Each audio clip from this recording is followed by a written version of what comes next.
an exchange with two universities in Hubei province, China, Ball State University students and faculty had an opportunity to examine cultural differences between the two countries. Today, we'll share those experiences on a recent trip to China. Also on today's program, Karen Snider, a senior majoring in organ, plays a symphony. We will also learn a bit more about gifted and talented children and how they can benefit from special schools. Dr. Ronald Hicks, professor of anthropology at Ball State University and director of the Center for International Programs, recently took himself and 19 Ball State students and faculty to Hubei province, China, on a cultural exchange program.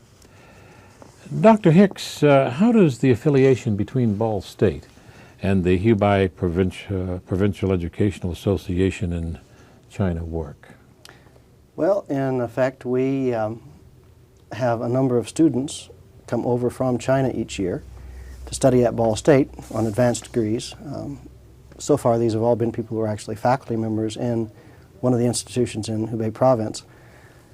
And in exchange, since it's very difficult for the Chinese to bring hard currency out of the country, we provide them with assistantships and some support while they're here. And in exchange, we are able to send some of our faculty and students there for a stay in the summer where they pay all of our expenses. We have to pay for the airfare to get to China, but beyond that, they take care of us and both show us educational facilities there so that we can get better acquainted with what they have to offer, and also let us do a little touring.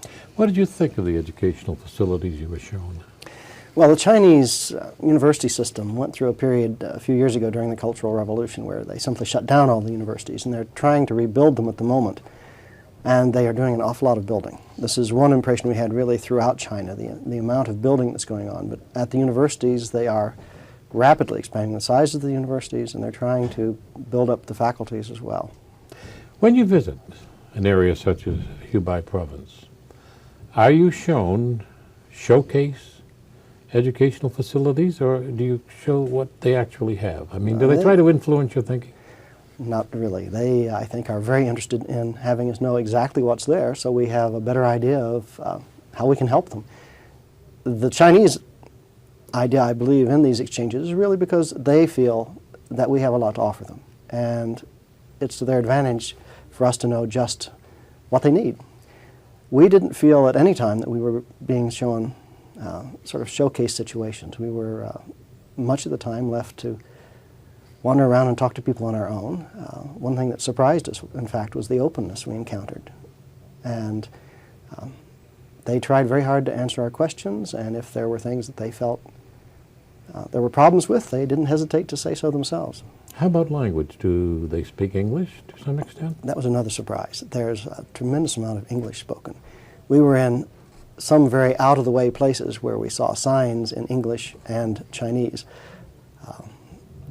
The Chinese television has English classes every day, at least every time we checked on it. We seem to be able to find one at some time during the day. There's a lot of interest in learning English, and we really had very little trouble communicating. Of course, we had escorts with us who could act as interpreters much of the time, but even when people went wandering on their own, they usually could find people who spoke English. Even little kids in country villages would say hello to us. So it's a second or third language. Yeah, they're working very hard to make sure people know English. Where is Hubei province located? It's not one of the cultural centers like Beiping? No, it's in what they at least think of as central China. If you look at it on the map, it perhaps doesn't appear so central, but it's if you leave out Tibet, it's really fairly far west in China. It's getting over toward the mountains. It's 3 days boat ride up the Yangtze from Shanghai, so it's quite a long ways in from the coast. And it's a fairly large province. I'm not sure land area just how big, but certainly bigger than most of our states. It has, I believe, 48 million people in the province, and Wuhan, the city we spent most of our time in, has 6 million. It's a major industrial center. How about living conditions? Well, our hosts very often commented on the fact that they were sorry they couldn't offer us things that were quite up to the standards we were used to, but it's clear they are trying to improve living conditions in general, and quite a lot of new housing seems to be going up, but by our standards, living standards are a good bit lower. They place a great emphasis on education. Yes, indeed. I think the Chinese have a very long tradition of emphasizing education. And not that big a percentage are able to go to the universities, though. It's a fairly small percentage, but I think in general the educational level seems to be quite reasonable. Let's take a look at some videotape. And Right. in fact, I understand you have some 30 hours. Well, about 10 hours at this stage. They're trying to edit down to edit 10 hours. something we can do. Mm-hmm. Good. This is something that we found everywhere we went. They went far out of their way to welcome us. There were welcoming banners both at Wuhan Institute of Physical Education. Ball here. State University from the United States. Yes. At Hubei University we found the same sort of banner and smaller signs other places.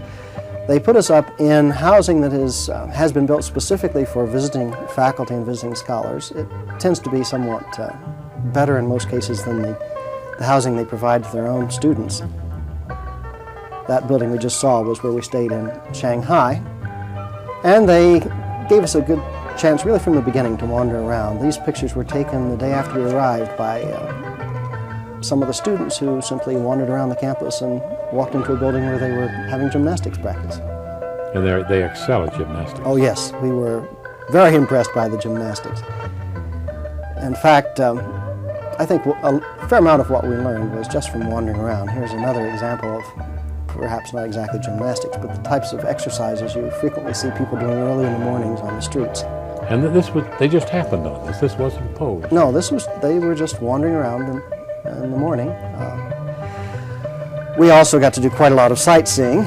This is a boat on the lake at Hangzhou, which is down south of Shanghai. It was one of the first places they took us to. It was again, a very interesting trip. And we also got to sample a lot of Chinese food. One of the things we had frequently at meals was eel served in various forms. There's a nice basket of fresh eel for us. Our escorts pretty much served as resources when we went touring. They would help us out, as you see in that photo, and then let people wander around pretty much on their own.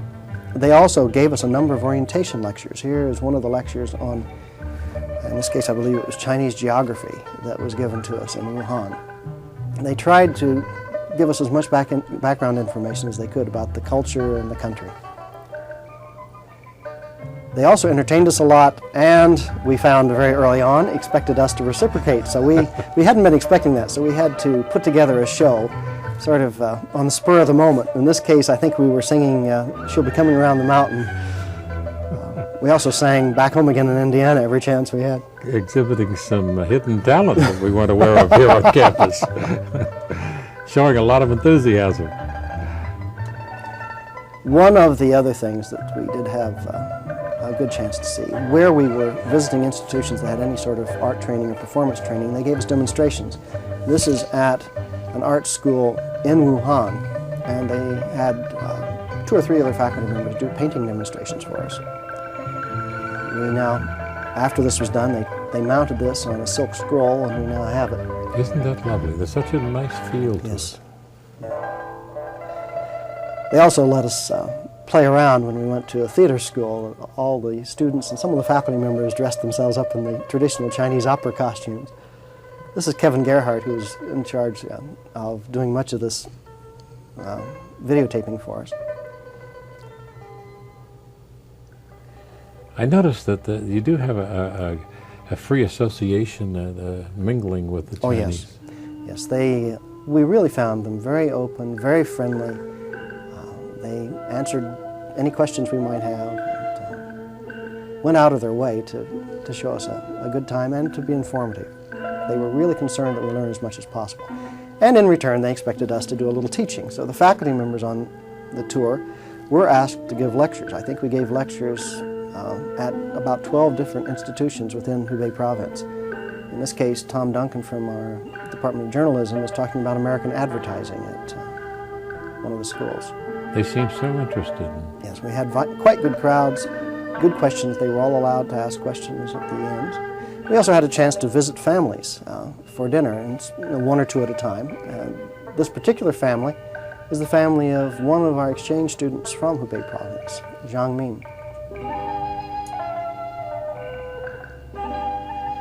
At the time, her husband and son were having to stay behind in China. They've since come over to Muncie, so they're now here. Is that the for father? The next year? Yes, that's the father.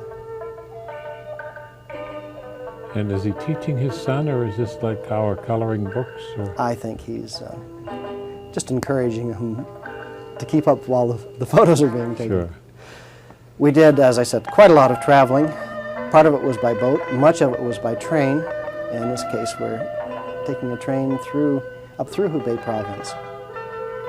It gave us a very good chance to see the countryside. Are these rice and paddies? The farming methods. Some of them are, yes, the smaller ones. I think that the larger one's just a pond. Saw a lot of rice agriculture. One thing that surprised us up, particularly in the western areas, was how much corn was being raised. And we did spend several days on the Yangtze itself. We took a ferry from Shanghai up to Wuhan, and then after spending a couple of weeks in Wuhan, they gave us a chance to spend another 3 days on the river, going up through the locks at the end of this dam at Yichang, on up through the three gorges of the Yangtze, which is one of China's beauty spots. Is that a military installation back there? No, it's all just part of the dam and hydroelectric project. This is going up through the three gorges. We frequently saw people standing along the shores of the river fishing with nets. Catching fish? This fellow... Never saw them with any fish, but they certainly were working very hard at it. And that is another one, yes. The old method, isn't it? Yeah. They've been doing that same thing for centuries with those same style nets. Right. All in all on the trip, they balanced things, I thought, very nicely between fairly formal opportunities to learn about China and sightseeing, which gave us a much-needed break because they kept us very busy. We usually were going from 7 in the morning until 9:30 or 10 at night, 7 days a week. This is the Yangtze? This is the Yangtze. A lovely scene. Could be from our Colorado Rockies. Yes.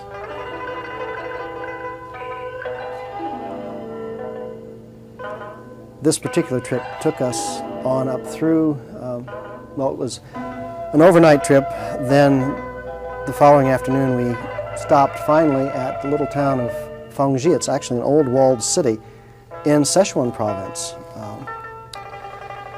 And from there we flew on up to Beijing to see some of the standard sights that almost everyone sees. This, of course, is the Great Wall. Which Look at is, the crowds. Oh, yes. Crowds Massive crowds. Apparently it is, yes. This is one thing we hadn't quite expected. There were thousands of people on the Great Wall while we were there. This is the Forbidden City in the heart of Beijing itself.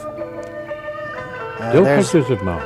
Pictures of Mao. We saw very few, actually. In this case, though, just this is at Tiananmen Square in Beijing, and they do have his mausoleum there where you can go see the body. And a lovely temple to close. Very nice temple to close. The Heavenly Temple, I believe that one is called. Do they still allow freedom of religion to some extent? Certainly to some extent. We, for example, walking through the Forbidden City, saw what I was told was a Confucian monk and his disciple wandering through, looking at the shrines. This Forbidden City, we've heard the term. Of course, that's where the emperors and the empress have made their residence, and it was forbidden to virtually everyone except the high officials at the time of the empire. Now it's a major tourist attraction, and most of the tourists are in fact Chinese rather than foreigners. Since your return, we've heard reports of student unrest, students demonstrating for greater democracy. Did you at any time during your visit sense any student unrest, or did they talk to you about democracy? Not really in those terms. What we did hear a lot of was the feeling that the country needs to change and is open to change.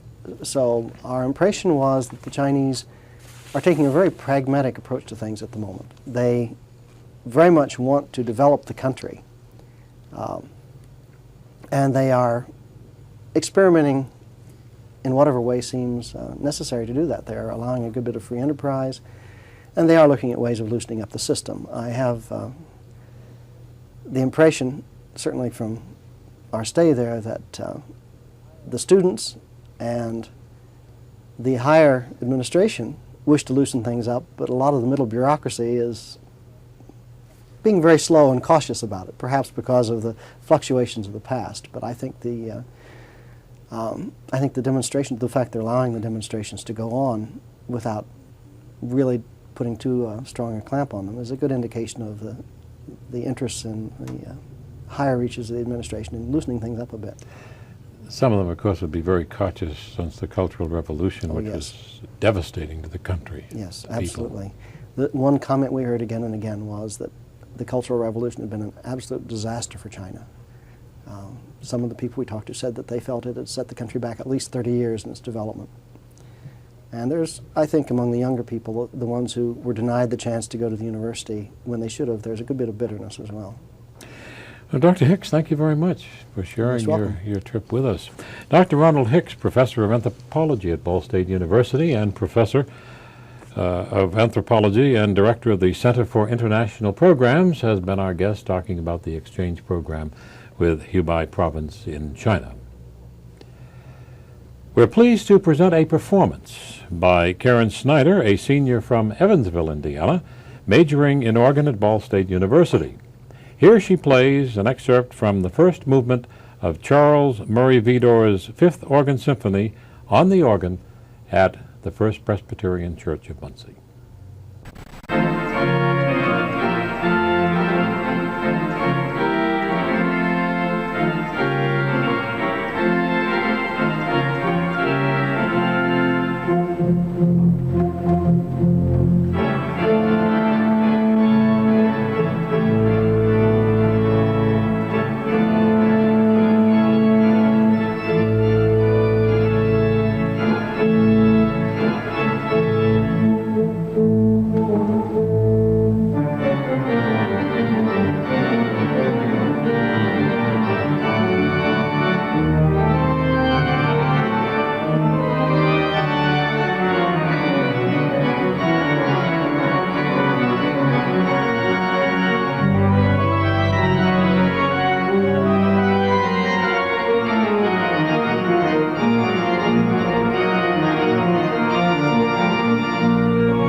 Schools for the gifted and talented are being funded by legislatures in several states. Ball State is interested in establishing a school for gifted and talented high school juniors and seniors at Burris School with the approval of the Indiana General Assembly. Dr. Julian Stanley, Director of the Mathematically Precocious Youth at Johns Hopkins University, talks with us about gifted and talented youth. Dr. Stanley, as an educator and psychologist who has had a long and distinguished career in public schools, colleges, and universities, how do you define a gifted or talented child, especially for purposes of special programs such as academies in North Carolina, Illinois, and Louisiana? Well, for those particular academies, I define a math-talented or science-talented child. I don't like to use the word gifted because it's too general, or high IQ because it subsumes too much. Youngster who reasons exceptionally well mathematically, has the underlying ability needed to become a high-level, successful scientist or mathematician. They also need reasonably good verbal reasoning ability. They need nonverbal reasoning ability. They need mechanical comprehension, spatial relationships ability for certain fields of engineering, for instance, or physics. Are these abilities all easy to recognize and deal with? They're relatively easy to measure. We have good testing instruments for all of those that I mentioned. If the gifted and talented are to be enrolled in special programs, and I'll use that gifted because that seems to go with the talented. Sure, that's used widely. To challenge them and to enrich their learning experience, at what age should they be identified and the program begun? We identify them at age 12 because their mathematical reasoning ability has developed enough to be reliably measured at age 12. I think for the type school you're thinking about in Indiana, you'd probably identify them 13 or 14 years of age. Quite feasible to do it even earlier, except that you'd be using more general criteria such as nonverbal reasoning ability rather than mathematical reasoning ability. Is one age better than another? I mean, Well, ideally, you would identify the child 9 months before he's born by looking at his parents and getting some inference, and you'd work with them from that time on. But there's certain practical considerations. If you're thinking about the high school level, I think 12 is early enough, 10 or 12 is early enough to begin looking seriously at the youngsters. I noticed the study you've headed has been for mathematically precocious youth. Can you tell us something about it and how do you meet their needs? And that term precocious, is that a good term, definition? Yes, if it's taken in its denotation of being, its dictionary definition of being, doing something earlier than is usually done, rather than doing something that's silly or foolish, as the connotation sometimes indicates. We have looked for youngsters who reason exceptionally well mathematically at age 12, and we've tried to provide opportunities for the ablest of those to use their math aptitude well in learning mathematics and related subjects faster and better than they can in the typical school situation. Are there any pluses and minuses in setting up a special school for the gifted and talented? I think there are many pluses. Of course, the minuses would be on the side of, to some extent, of cost, and the fact that the youngsters would have to go away from home if it were residential. But I think the pluses greatly overbalance the minuses. If you put together highly able youngsters, mathematically and scientifically talented youngsters, with highly able faculty, and give them a reasonably good curriculum, they can make much better progress and reinforce and help each other to become much better achievers than otherwise would be the case. Particularly, more of them will go on to PhD degrees in science fields, to MD degrees, maybe to law degrees in some cases, and use their potential much better, probably go to more suitable colleges than they would go to otherwise. Does it foster an elitism? Well, the word elite is used, of course, as more or less a smear word, but these youngsters already are talented in the situation in which they are. By putting them together, you make them actually more humble and less arrogant than they would be in the typical situation where they're so overqualified. So I don't think there's any real problem other than the question of spending some extra money to help this particular type of person use their talents better. We spend money quite freely on the slow learners, lots of money. On the what? Slow learners. Slow The learners. disadvantage, the slow learners, we're quite ready to spend large amounts of money on them, but we seem to balk when it comes to the ablest, probably misunderstanding, saying, well, if they're making A's in school, they must be doing okay, not realizing that they oftentimes are not nearly working up to their capacity. By not recognizing and nurturing this talent, we may be losing a lot of potential. We're losing a great deal of scientific talent simply by boredom and frustration and slow pacing. They don't go nearly as far in graduate school or college as they should, many of them, and they don't major in the important areas as much. One final question, sir. Do you Sure. have data on the post-secondary experiences of youth who've attended special academies for the gifted, how well they've succeeded in college and after graduation? There haven't been many special academies very long. You could probably find out from North Carolina some preliminary information. I do, though, know about lots of talented youngsters who had special opportunities similar to the summer programs, moving ahead faster and better in the schools, and they have been facilitated greatly. A number of them already in university positions, making strong contributions in mathematics or computer science or theoretical plasma physics. We've seen a number go on to the PhDs at age 20 to 24 and use their abilities much better than they probably would have done otherwise.